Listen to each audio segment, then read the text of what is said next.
ഒരു വലിയ തിരുത്തൽ ഉണ്ടാക്കും ഈ വിഷയത്തിനകത്ത് എന്നുള്ളൊരു ആത്മവിശ്വാസം സംസ്ഥാന സെക്രട്ടറിക്ക് അടക്കം ഈ വിഷയത്തിനകത്തുണ്ട്. കോൺഗ്രസ് എങ്ങനെയാണ് കാണുന്നത്? ഉയർന്നിരിക്കുന്ന വലിയ വിവാദങ്ങൾ, പ്രതിപക്ഷം ഉയർത്തുന്ന വലിയ ആരോപണങ്ങൾ, ഇതിൽ നിന്ന് മറികടക്കാൻ ഉതകുന്ന നടപടികളിലേക്ക് ജില്ലാ നേതൃത്വം, CPM ജില്ലാ നേതൃത്വം കടന്നിരിക്കുന്നു എന്ന് കോൺഗ്രസ് കരുതുന്നുണ്ടോ? ഒരു കാരണവശാലും അങ്ങനെ കരുതാനാവില്ല. കാരണം ഇത് ജനങ്ങളുടെ കണ്ണിൽ പൊടിയിടാനുള്ള മയക്ക് ഏർപ്പാടാണ്. അത് പറഞ്ഞാൽ കണ്ണിൽ പൊടിയിട്ട് ജനങ്ങളെ മയക്കി അത്തരത്തിൽ ഞങ്ങൾ നടപടിയെടുക്കുന്നു എന്ന് വരുത്തി തീർക്കാനുള്ള ഒരു പ്രശ്നം മാത്രമാണ്. അതിന്റെ ഏറ്റവും വലിയ ഉദാഹരണം കമ്മിറ്റി ചെയർപേഴ്സണെ പുറത്താക്കി, ചെയർമാനെ പുറത്താക്കി. ലഹരി കടത്താണ്, അതായത് നിരോധിക്കപ്പെട്ട പുകയില കടത്തിയ കേസിലെ പുറത്താക്കി. ആ സ്റ്റാൻഡിംഗ് കമ്മിറ്റി ചെയർമാൻ സ്ഥാനത്ത് തുടരുകയാണ്. മാത്രമല്ല, ജില്ലാ പഞ്ചായത്തിന്റെ വൈസ് പ്രസിഡന്റിനെ അനാശാസ്ത്ര പ്രവർത്തനത്തിന് ഭാര്യയുടെ പരാതിയിന്മേൽ പുറത്താക്കി. ആളും ആ സ്ഥാനം തുടരുകയാണ്. ഇതെന്തൊരു പുറത്താക്കലാണ് എന്ന് മാത്രമല്ല, ജനങ്ങളുടെ മുന്നിൽ, അതായത് MLA-മാരെ തരം താഴ്ത്തി എന്ന് പറയുക. തരം താഴ്ത്തിയത് എങ്ങോട്ടാണ്? ജില്ലാ കമ്മിറ്റിയിൽ, സെക്രട്ടേറിയറ്റിൽ, ജില്ലാ സെക്രട്ടേറിയറ്റിൽ ഇല്ല.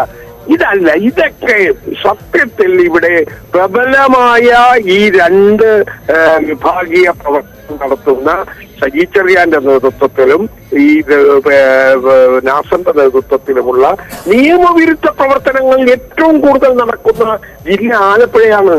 CPM-ൽ അത് പ്രകടമാണ്. ഇന്നലെ മെഡിക്കൽ കോളേജിലെ ഒരു ജീവനക്കാരനെ ഡ്യൂട്ടിയിൽ ക്രൂരമായി മർദ്ദിച്ചു. മർദ്ദിച്ചത് ആരാണ്? ഒരു DYFI സഖാവാണ്. അയാള് ഒരു കാന്റീന്റെ പ്രവർത്തനം നടത്തുന്നു. കേസ് ദുർബല വകുപ്പിട്ടാണ് കേസെടുക്കുന്നത്. ഡ്യൂട്ടിയിൽ മർദ്ദിക്കുക എന്ന് പറഞ്ഞാൽ പുതിയ നിയമത്തിന്റെ അടിസ്ഥാനത്തിൽ വലിയ കുറ്റകരമായ അവസ്ഥയാണ്. നോൺ ബെയിലബിൾ ഓഫൻസാണ് അവിടെ വരേണ്ടത്.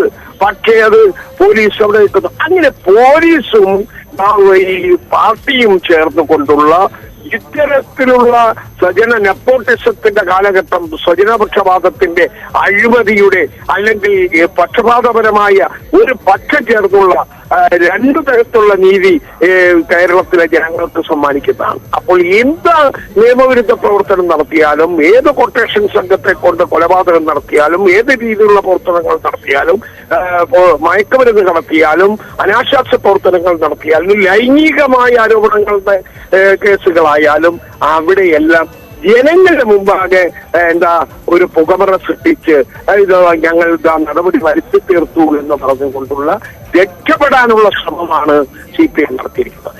ഇപ്പോൾ നടപടിയെടുത്തിരിക്കുന്ന ആളുകളുടെ പേരിൽ മുമ്പും നടപടിയെടുത്തിട്ടുണ്ട്. എന്താണ് പിന്നെയും നടപടി? ഉന്നത സ്ഥാനങ്ങൾ. അപ്പൊ ഇതെല്ലാം ഒരു തട്ടിപ്പാണ്. ഈ തട്ടിപ്പ് ജനങ്ങളുടെ ഇടയിൽ പുലർത്തുകയില്ല എന്നുള്ളത് വ്യക്തമാണ്, പ്രത്യേകിച്ച് ആലപ്പുഴ ജില്ലയിൽ. കാരണം ഒരുപാട് കേസുകളുണ്ട്. ഒരു SFI നേതാവിനെ വാഹനം ഇടിച്ചു കൊല്ലാൻ ശ്രമിച്ചു.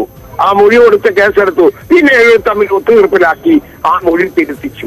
ഇങ്ങനെ എന്തെല്ലാം കുതന്ത്രങ്ങൾ എന്തെല്ലാം ആവിഷ്കരിക്കപ്പെടുന്ന ഒരു നേതൃത്വം. അതിന്റെ ഭാഗം രണ്ടുപേരും മത്സരത്തിലാണ്. സജി ചെറിയാന്റെ നേതൃത്വത്തിൽ ഒരു വിഭാഗീയമായ പ്രവർത്തനം, നിയമവിരുദ്ധ പ്രവർത്തനം, നാസറിന്റെ നേതൃത്വത്തിൽ അതെല്ലാവരുടെ ബന്ധപ്പെട്ടവരും ബന്ധുക്കളും ഇതിലൊക്കെ പല നിയമവിരുദ്ധ കാര്യങ്ങളുടെയും യഥാർത്ഥ പ്രതികളാണ്. ഇത് ചൂണ്ടിക്കാണിക്കാൻ കഴിയും. ഞാൻ പേരെടുത്ത് പറയാം, ഞാൻ ഇപ്പോൾ പറയുന്നില്ല. വരുന്ന ഘട്ടങ്ങളിൽ ഇതൊക്കെ പറയാം, ഒരു സംശയമില്ല. ഇതാണ് എനിക്ക് പറയാനുള്ളത്. തീർച്ചയായും കോൺഗ്രസ് നേതാവ് ഷുക്കൂറിന്റെ പ്രതികരണമാണ് കണ്ടത്.